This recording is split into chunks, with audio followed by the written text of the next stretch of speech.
Հունվարի 31-ից ուժի մեջ է մտել Կենտրոնական բանկի կրիպտոշուկան կարգավորող ամբողջական կարգավորումների առաջին փաթեթը, որը սահմանում է, թե ով եւ ինչ պայմաններով կարող է գործել կրիպտոլորտում։ Այս կարգավորումները հաջորդում են դեռ 2025-ի հուլիսի 4-ից ուժի մեջ մտած կրիպտոակտիվների մասին օրենքին, որի նպատակն էր կարգավորել ոլորտը։ Կրիպտոակտիվներով ծառայություններ մատուցող այն ընկերությունները, որոնք գործում էին նաև մինչև օրենքի ուժի մեջ մտնելը 2025-ի հուլիսի 4-ը, պետք է մինչև 2027-ի հունվարի 31-ը լիցենզավորվեն Կենտրոնական բանկի կողմից։ Ընդհանրապես ոլորտի կարգավորմամբ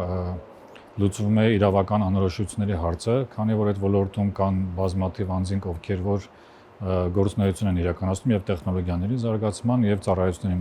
մատուցման ոլորտներում եւ այս առումով կարեւոր է որ լինի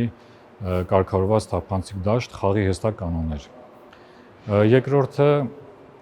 կարգավորումը լուծում է նաեւ կրիպտոակտիվների ծառայություն մատուցող անձանց հաճախորդների, կրիպտոակտիվներ ձեռք բերողների իրավունքների օրինական շահերի պաշտպանության հարցը, քանի որ նախատեսում է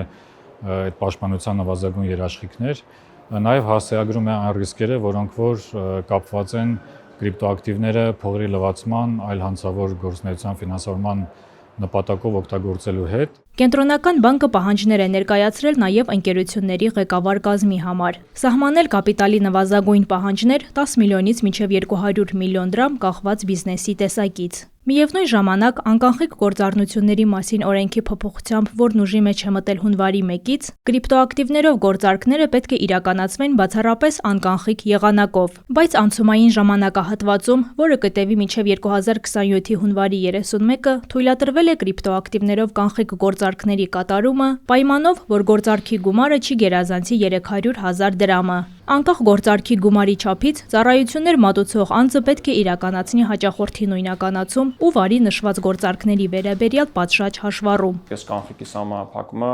շատ վնասողատեղ գործիք ա եղել, որը որ նաև խտրական վերաբերմունք է այլ ֆինանսական հաստատությունների համեմատ, որ օրինակ բանկերը, արտարժույթի փոխանակման կետերը կարող են կանխիկով աշխատել, բայց հենց կրիպտո ընկերությունները չգիտես ինչի չեն կարող աշխատել։ Բացի դրանից Կենտրոնական բանկը ռեգուլատորը պնդում է, որ անգամ վճարային տերմինալներով չեն կարող ընդունել վճարումներ կրիպտո ընկերությունները, մինչդեռ ամբողջ Հայաստանում բոլոր ոլորտի ընկերությունների համար վճարային տերմինալով վճարումները համարվում են անկանխիկ։ Ձեր ներկայությամբ էլ նոր հաճախորդ եկավ, որ կանխիկ $5,000 միջոցներ ուներ իր մոտ, ուզում էր կրիպտո ձեռք բերել, բայց մենք ասացինք, որ արդեն օրենքը թույլ չի տալիս, պետք է գնաս բանկում հաշիվ բացես, քո դոլարը վերածես դրամի, որտեղ արտարժույթով չի կարելի գործարք անել, այդտեղ էլ կորուստ ունենալու հաճախորդը։ Նրա խոսքով հունվարի 1-ից հետո զգալիորեն նվազել են իրենց ընկերության գործարքները։ Քաղաքացիներից մեկն էլ մեծ զրույցում նշում է, որ օրենքի նոր փոփոխություններից հետո ինքն այլևս չի կարող իր աշխատավարձը ստանալ կրիպտոյով։ Ես գրեթե 1 տարի կլինի արտասահմանյան կազմակերպության համար եմ աշխատում ու մեր կազմակերպությունում կրիպտոյով է իրականացվում աշխատավարձերի փոխանցումները։ Նախկինում ես իմ ուզած փոխանակման կետերում եմ կարողացել իմ նույն դոլարով ստացված աշխատավարձը իմ ուզած rate-ով փոխանակում կատարել, չէ՞, XY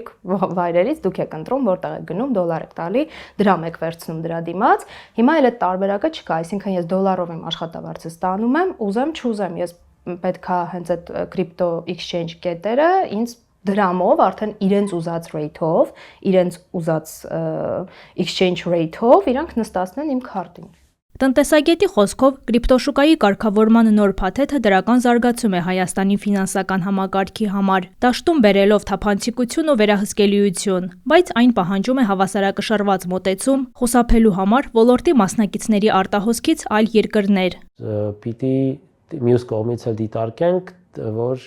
այդ շուկայի մասնակիցները, ինչպես նշեցի, չթողեն Հայաստանից գնան այլտեղ ծառայությունը մատուցեն կամ գտնեն այլ ասենց ասած հարկային արտոնությունների ավելի լավ պայմաններով տարածքներ կամ կարգավորման ավելի մեղմ տարածքներ, որտեղից իրենց ծառայությունը